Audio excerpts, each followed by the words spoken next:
Hello दोस्तों, मैं योगेंद्र कुमार मौर्य और आप सभी का योगेंद्र मौर्य क्लासेस में स्वागत करता हूं। तो आज मैं बताने वाला हूं विज्ञान का एक ऐसा टॉपिक जो कि बहुत ही इंपॉर्टेंट है, हर वर्ष पूछा जाने वाला बहुत वेरी इंपॉर्टेंट क्वेश्चंस जो हर तरह के, चाहे जैसा भी पेपर हो, चाहे यूपी बोर्ड हो, चाहे मध्य प्रदेश का बोर्ड हो, चाहे हरियाणा बोर्ड हो, फिर वो पेपर चाहे जैसा हो, चाहे प्री बोर्ड हो और चाहे बोर्ड पेपर हो, हर पेपर में ये क्वेश्चन पूछा जाता है। वो है क्या? वो है निकट दृष्टि दोष तथा दूर दृष्टि दोष। ठीक है, तो निकट दृष्टि दोष तथा दूर दृष्टि दोष के बारे में आज हम जानेंगे। तो सबसे पहले स्टार्ट करते हैं निकट दृष्टि दोष के बारे में। तो देखिए, हम पहले वीडियो में भी बता चुके हैं, जो हमारी आँख होती है वो एक कैमरे की भांति कार्य करती है। जब कोई वस्तु हमारे नेत्र लेंस के सामने रखी होती है और उसका प्रतिबिंब जब रेटिना पर पहुंचता है तभी हम किसी वस्तु को देख पाते हैं। ठीक है, यदि कोई वस्तु अंधेरे में रखी होती है तो उसका जो प्रतिबिंब होता है वो सही से हमें दिखाई नहीं देता, जिससे कि हम समझ नहीं पाते हमारे सामने क्या रखा है।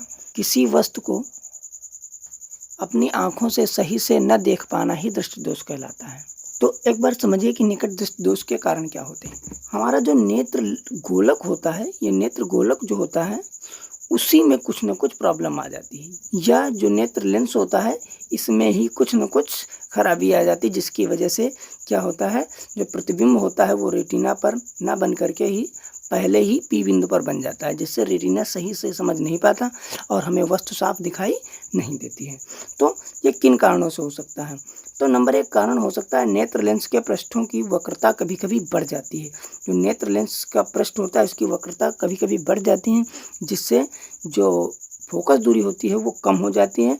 तो वो फोकस दूरी कम होने के कारण वस्तु का प्रतिबिंब रेटिना पर नहीं बन पाता है और पहले ही बन जाता है।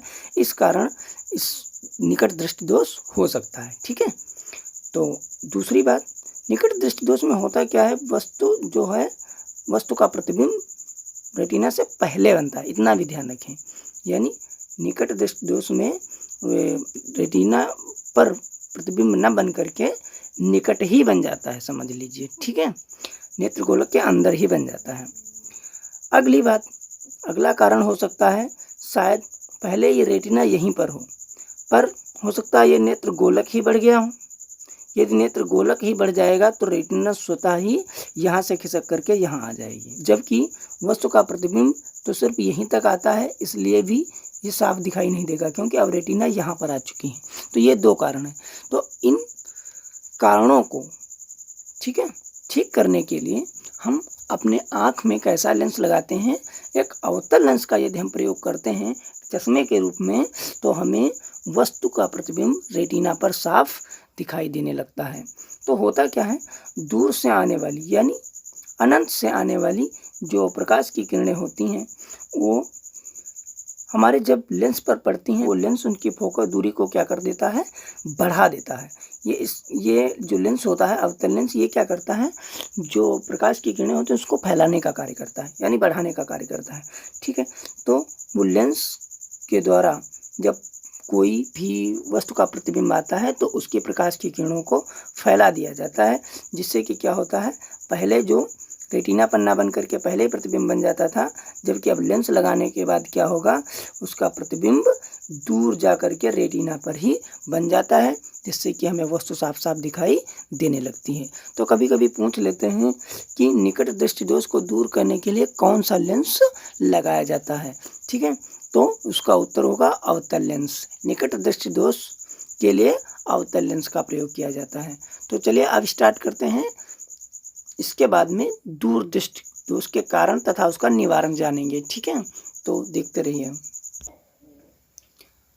तो इसी तरह से दूर दृष्टि दोष के बारे में जानेंगे। देखिए, निकट दृष्टि दोष में क्या होता था, किसी वस्तु का प्रतिबिंब जो होता था वो रेटिना के पहले ही बन जाता था। ठीक है, निकट ही बन जाता था। जबकि दूर दृष्टि दोष में क्या होता है, किसी भी वस्तु का प्रतिबिंब रेटिना पर ना बन करके उसके बाहर बनता है, यानी नेत्र गोलक के भी बाहर बनता है, जिससे कि रेटिना उस वस्तु को साफ साफ नहीं समझ पाती, उसको धुंधला दिखाई देता है, इसलिए रेटिना उसको सही से समझ नहीं पाती और इस कारण व्यक्ति को साफ दिखाई नहीं देता है, और इसी को ही दूरदृष्टि दोष कहते हैं। ठीक है, तो दूरदृष्टि दोष के कारण क्या हो सकते हैं। नंबर 1, जो ये लेंस के बारे में भी बताया था, नेत्र लेंस के बारे में, तो नेत्र लेंस की जो वक्रता होगी यदि वो कम हो जाएगी तो उसकी फोकस दूरी बढ़ जाएगी। नेत्र लेंस की वक्रता कम होने से उसकी फोकस दूरी बढ़ जाती है और नेत्र लेंस की वक्रता बढ़ने से उसकी फोकस दूरी घट जाती है। यानी उल्टा सिस्टम होता है, ठीक है, ये समझेंगे। और दूसरी बात क्या हो सकती है, शायद पहले ये नेत्र गोलक बड़ा हुआ करता हो तो इसका जो रेटिना हो वो यहाँ पर होता हो, पर अब ये नेत्र गोलक क्या हो गया, ये थोड़ा कम हो गया है, जिससे कि रेटिना भी खिसक कर यहाँ आ गया हो और वस्तु का प्रतिबिंब यहाँ ना बन करके ये वस्तु का प्रतिबिंब आगे दूर बन रहा हो, इसलिए वस्तु का प्रतिबिंब जो है साफ दिखाई रेटिना को नहीं देता है, जिससे रेटिना और तथा मस्तिष्क ये समझ नहीं पाते हैं कि सामने कौन सी वस्तु रखी है। तो कहने का मतलब अब क्या है, जो वस्तु का प्रतिबिंब आ रहा है वो हमारा रेटिना पर नहीं बल्कि बहुत दूर आगे बनता है, तो उसको पास लाने की ज़रूरत है। तो उसको पास लाने के लिए हम क्या करते हैं, अपने चश्मे में हम उत्तल लेंस का प्रयोग करते हैं। कैसे? उत्तल लेंस का प्रयोग करते हैं, जो कि क्या करता है, प्रकाश की किरणों को एकत्रित करके एक जगह केंद्रित करता है। ठीक है, ये इधर प्रकाश की किरणें आई और उनको क्या करता है, एक जगह रेटिना पर फोकस कर देता है, जिससे कि हमें वस्तु का प्रतिबिंब साफ साफ दिखाई देने लगता है। तो ये था दूरदृष्टि दोष के कारण का निवारण। ठीक है, तो इसमें यदि क्वेश्चन पूछ देते हैं कि दूरदृष्टि दोष के व्यक्ति को किस प्रकार के लेंस का चश्मा बनवाना चाहिए, तो उसका आंसर होगा उत्तल लेंस। ठीक है, तो कैसा रहा हमारा वीडियो, कमेंट करके ज़रूर बताएं। आज बस इतना ही, धन्यवाद।